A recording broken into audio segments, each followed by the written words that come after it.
Assalamualaikum warahmatullahi wabarakatuh. Sahabat-sahabat dunia pertanian, kawan-kawan yang tutorial spesial konten yang kemarin, saya sudah menyuguhkan sebuah tutorial pembruningan pada durian musangking yang sekarang umurnya 3,5 tahun, dan tahun depan berarti menginjak umur 4,5 tahun. Dan ini sahabat-sahabat memang sudah layak untuk bibit dari okulasi ataupun sambung, siap untuk dirangsang pembuahannya. Dan kali ini sahabat-sahabat akan saya bawa untuk proses perangsangan durian musangking yang sudah terpruning di konten yang kemarin. Ini lanjutannya. Makanya kemarin sahabat-sahabat saya minta untuk tetap stay tune di channel saya, sehingga selalu mengikuti perkembangan yang akan saya lakukan untuk durian, baik untuk sahabat sendiri dan terutamanya untuk saya. Dan hasilnya sahabat-sahabat, memang saat ini di 2 bulan atau 3 bulan atau 4 bulan ke depan hasilnya saya tidak bisa memperlihatkan, tapi sahabat-sahabat untuk hasilnya ini sudah banyak banget. Yaitu sahabat-sahabat bisa masuk ke channel saya, yaitu channel Sriyanto Herbapam OD. Kemudian di situ sahabat-sahabat pilih playlist. Di playlist itu banyak macam-macam playlist, mulai dari cengkeh, durian dan solusinya, maupun hasil dari pupuk VOC Herbapam, dan lain-lain banyak. Di situ judul-judul playlist yang sudah saya siapkan tentunya untuk kita semuanya dan sahabat-sahabat terkhusus yang selalu stay tune channel Sriyanto Herbapam. Musangking sahabat-sahabatku, durian afiliasi dari negeri jiran Malaysia yang sekarang juga menjadi booming di bumi Nusantara. Ini setelah kita pruning, akan saya rangsang untuk proses perangsangan bunganya, dengan harapan di musim depan durian ini sudah bisa kita lihat hasil rangsangannya. Dan keistimewaan dari pruning ini sahabat-sahabatku, satu diantaranya yaitu mempercepat perangsangan pembungaan. Apalagi ini sahabat-sahabat, ini batangnya sudah tua banget, sudah sangat layak untuk kita buahkan. Ini batangnya sangat coklat menghitam-hitaman. Ini berarti kemarin alhamdulillah pemilihan bibit saya sangat tepat sekali.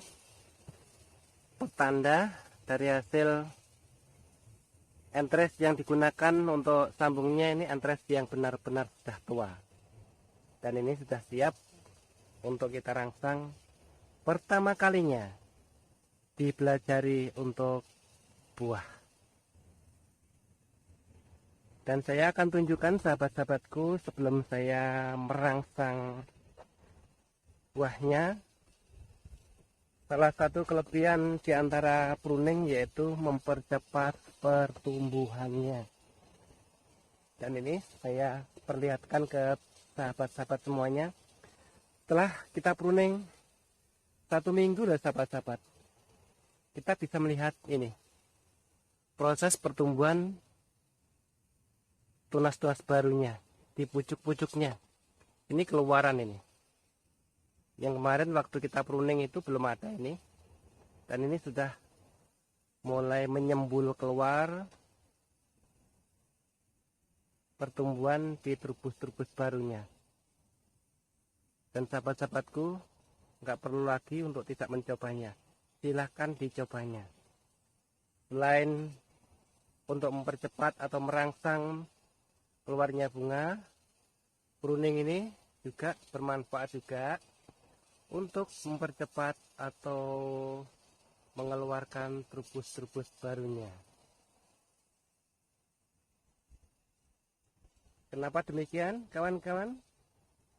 Yang sebelum kita pruning, ini banyak tunas-tunas air. Ini bekas kita pruningan. Ya, sebelumnya nutrisi unsur hara kan mereka mampir ke sini, mampir ke sini, mampir di tunas-tunas air, sehingga memperlambat atau memelankan proses unsur hara sampai ke batang utamanya. Dan setelah kita buangi, tunas-tunas air ini kita buangi, otomatis kan sudah tidak lagi mampir ke sini, sahabat-sahabat. Sudah tidak singgah lagi, karena yang disinggahi sudah tidak ada. Makanya dia lurus, lempeng, fokus di batang utamanya, sehingga terciptalah pertumbuhan atau trubus baru pada pucuk-pucuk yang lainnya. Nah, inilah kita kasih lihat kepada sahabat-sahabat tercinta petani durian mania. Ini salah satu diantaranya, yaitu mempercepat pertumbuhan, mengeluarkan trubus-trubus barunya. Padahal ini saya pruning baru sekitar 1 minggu yang lalu, ini sudah bermunculan trubus barunya. Ini berarti efektif unsur hara yang kita berikan, dia langsung ke titik sasaran. Jadi tidak lagi mampir ke cabang-cabang atau tunas-tunas air yang tidak produktif yang pernah saya ulas. Dan dengan demikian kan sahabat-sahabat, kita lebih mudah untuk merawatnya. Dengan penjarangan setelah kita pruningan ini,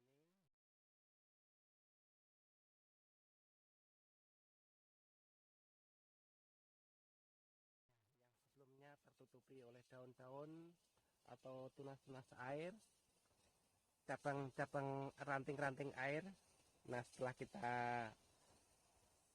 pangkas atau pruning, sinar matahari leluasa untuk membentuk karbohidrat pada tanaman ini, sehingga tanaman inilah terjadi percepatan pertumbuhannya. Kita lanjut ya sahabat-sahabat untuk proses perangsangan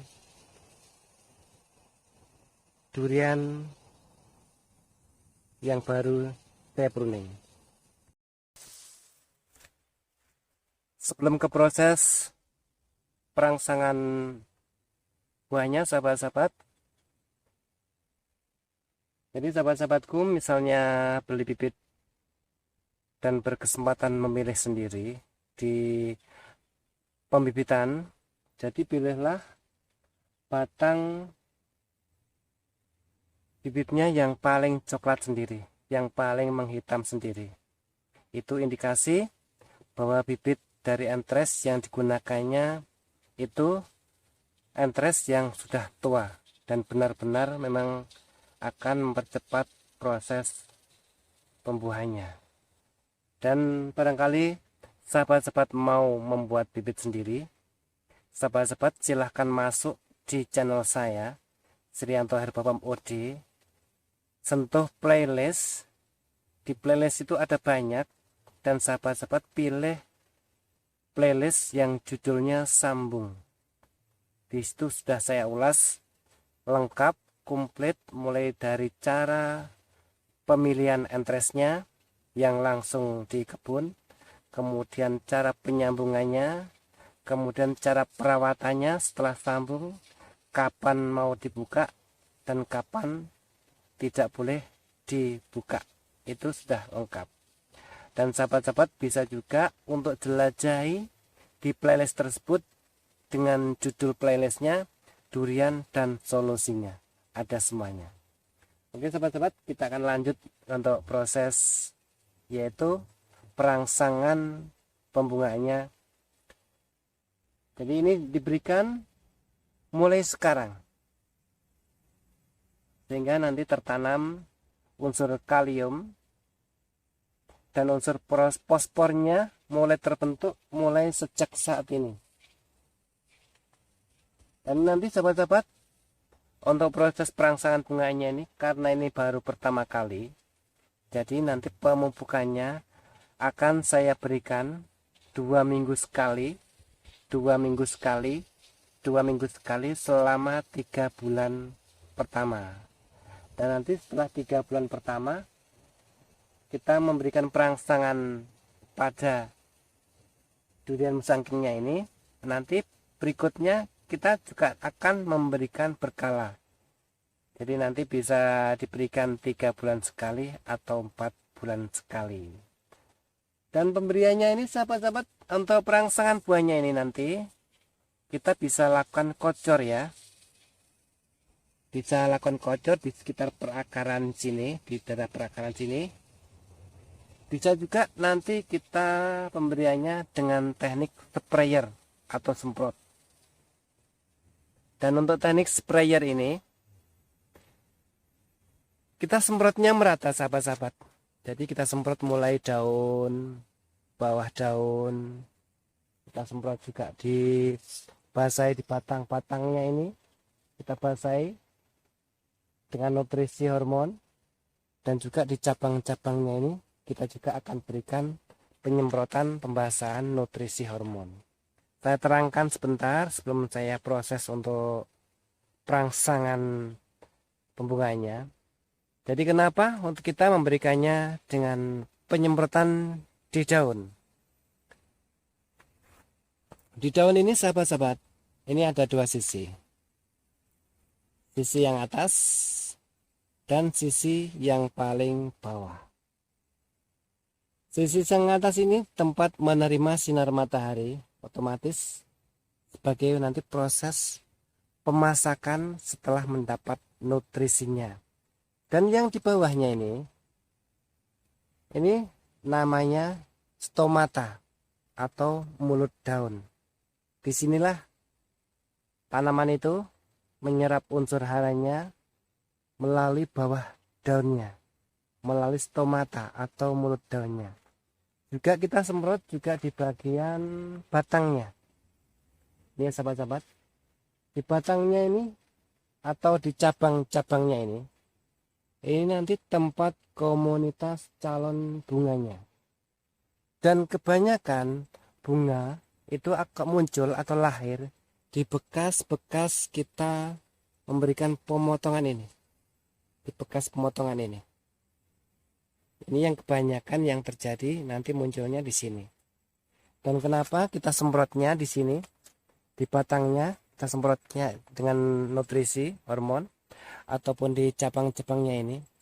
Baik di cabang ini ataupun di batang ini sahabat-sahabat, ini ada pori-pori pohon atau pori-pori batangnya.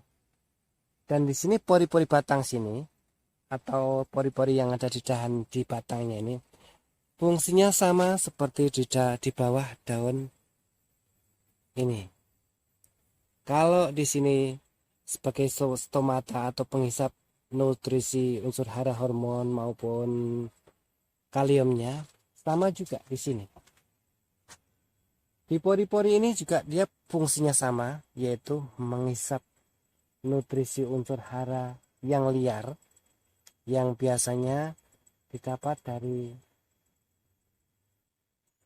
situasi luar, misalnya terbawa angin atau apa. Dan ini setelah kita memberikan penyemprotan, jadi mereka sudah tidak lagi susah payah mendapatkan dari luar, tapi sudah kita berikan sendiri dengan melalui penyemprotan langsung di pori-porinya, sehingga mereka akan terserap lebih cepat, dibantu dengan mulut daunnya. Dan setelah kita semprot yaitu daun, bawah daun, dan kita semprot juga di batangnya dengan tujuan ke pori-porinya, kita semprot juga di sini di sekitar perakaran ini juga kita berikan penyemprotan. Tapi kali ini sahabat-sahabat, saya akan memberikan dulu pengocoran atau siram di sekitar perakarannya. Ini untuk 2 minggu pertamanya. Kemudian di 2 minggu yang keduanya, yaitu akan saya berikan dengan teknik penyemprotan. Jadi sahabat-sahabat, nanti untuk pemberian unsur kalium dan fosfornya bisa dikombinasi. Misalnya minggu pertama sahabat-sahabat mau siram sekitar perakaran.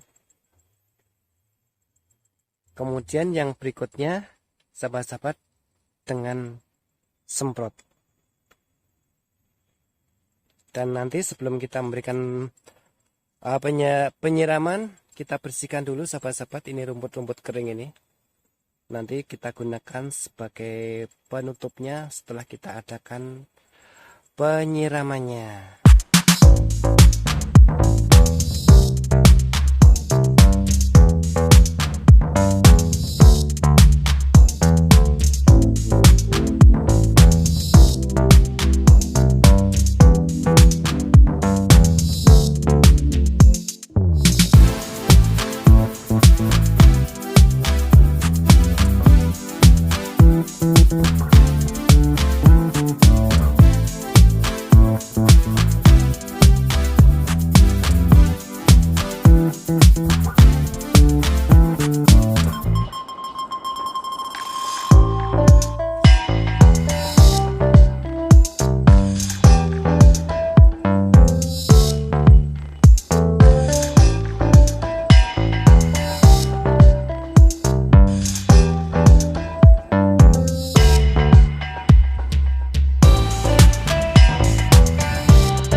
I've been driving this train, years in this lane, there's no stopping this flame. Cause I came to the game and I changed it to play how I like, rearranged it to my own domain. Yeah, I got what it takes, made lots of mistakes, taking shots, skipping breaks, feeling lost, feeling great, popping off, singing straight, never stopped, never changed. All the squad here to play and I've got something to say, yeah. I work hard each and every day, I get lost in the words I say. I don't push pause, no I push play. I won't stop till I make a change. I withdraw on the things I make. I turn flaws into flawless traits. I build tall, never capped in space. I won't stop till I hear him say,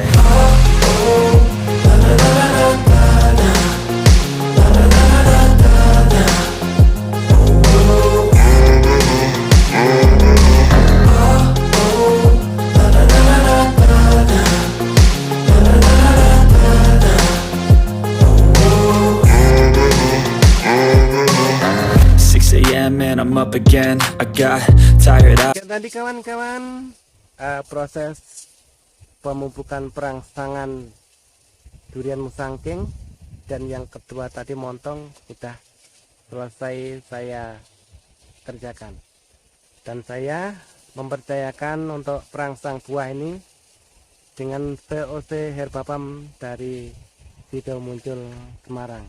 Kenapa saya menggunakan VOC? VOC itu adalah kepanjangan dari pupuk organik cair, dan pupuk organik cair ini lebih aman daripada kita menggunakan pupuk yang bertendensi kimia. Dan nanti sahabat-sahabat, setelah kita berhasil merangsang buahnya pada durian yang masih belia ini, karena dia ini kan masih belajaran, jadi dia belum mampu menahan atau memikul beban buah yang banyak. Jadi saya sarankan, saya rekomendasikan, kalaupun nanti bunganya banyak dan pentilnya banyak, jangan dibesarkan semuanya. Cukup karena masa masih belajaran itu 2-3 saja, yang lainnya kita buang. Kenapa? Ini berdasarkan pengalaman saya tahun yang sebelumnya. Saya merangsang buah montong yang buahnya itu cukup banyak banget, sahabat-sahabat. Pohon yang masih belajaran ini saya buahkan, saya biarkan buahnya sampai 10 biji, dan 10 biji itu saya biarkan jadi buah semuanya. Dan ternyata setelah selesai montongnya saya panen, pohonnya ini pun juga selesai untuk berbuahnya. Jadi dengan kata lain, pohon ini langsung mati karena merasa beban yang dia tanggung saat masa pembuahan itu besar sekali, hingga dia tidak mampu lagi untuk melanjutkan kehidupannya yang berikutnya. Jadi ini berdasarkan pengalaman saya. Misalnya nanti ini jadi sahabat-sahabat merangsang pohon yang masih kecil, yang masih pelajaran ini, jangan dibuahkan banyak-banyak, cukup 2 atau 3 saja. Dan untuk yang tahun yang selanjutnya bisa kita tambahi, kita sisihkan 5 saja. Kemudian yang berikutnya baru tanaman semakin dewasa bisa kita buahkan lebih banyak lagi. Dan ini saya merekomendasikan yang demikian karena berdasarkan pengalaman pribadi, yaitu setelah saya rangsang buahnya lebat, tapi sisakan 10 biji, selesai berbuah langsung mati. Saya tidak ingin pengalaman saya ini nanti juga akan didapat oleh sahabat-sahabat yang membiarkan pohon yang masih belajaran dengan buah yang banyak. Dan bagi sahabat-sahabat yang baru bergabung atau sahabat-sahabat yang sudah lama bergabung tapi belum sempat ikut berpartisipasi pada channel ini, silahkan luangkan waktu 3 detik saja, ikut berpartisipasi, menghitamkan tulisan subscriber yang ada di perangkat sahabat-sahabat. Di perangkat sahabat-sahabat itu tulisan subscribernya kan masih merah. Itu sahabat-sahabat sentuh saja, sehingga nanti yang tulisan merahnya menjadi hitam. Itu saja. Dan untuk yang berikutnya sahabat-sahabat, akan ada lagi tutorial yang lebih menarik lagi. Nanti setelah ini perangsangan dengan teknik siram atau kocor, berikutnya akan saya ajak sahabat-sahabat bagaimana untuk perangsangan dengan teknik sprayer atau semprot. Karena ini saya mau kolaborasi, 2 minggu pertama ini saya siram, kemudian yang 2 minggu berikutnya nanti akan saya sprayer, dan nanti tentunya hasilnya akan saya posting lagi, saya akan tunjukkan kepada sahabat-sahabat petani dan pecinta pembudidaya durian semuanya. Dan sahabat-sahabat, untuk hasilnya ini sudah banyak sekali yang menggunakan VOC Herbapam. Dan untuk mengetahuinya, yaitu sahabat-sahabat langsung saja masuk di channel Srianto Herbapam OC. Di situ ada banyak macam playlist, mulai cara pembuatan bibitnya hingga cara solusi durian dan solusinya ada di situ semuanya. Berbagai macam tanaman, ada tanaman cengkeh, ada tanaman vanili juga, ada tanaman macam kelengkeng, adapun juga banyak sekali tanaman-tanaman yang lain macam padi, macam bawang merah, dan berbagai bibit-bibit ada di playlist. Jadi silahkan kita sahabat-sahabat berselancar di playlist konten channel ini dan temukan jawaban-jawaban yang sahabat-sahabat ingin cari, baik itu pada durian, pembuatan bibit durian, ataupun cara pemupukan durian berkalanya, baik yang masih pentil sampai besar supaya tidak termakan ulat, ataupun sahabat-sahabat bisa melihat hasilnya dari VOC Herbapam ini. Bisa jelajahi di durian traveler, yaitu playlist traveler durian. Itu semua dihasilkan dari hasil pemupukan VOC Herbapam. Dan akhir kata, kita jumpa lagi dengan tutorial konten yang berikutnya yang lebih cantik lagi. Assalamualaikum warahmatullahi wabarakatuh. Salam pertanian Nusantara.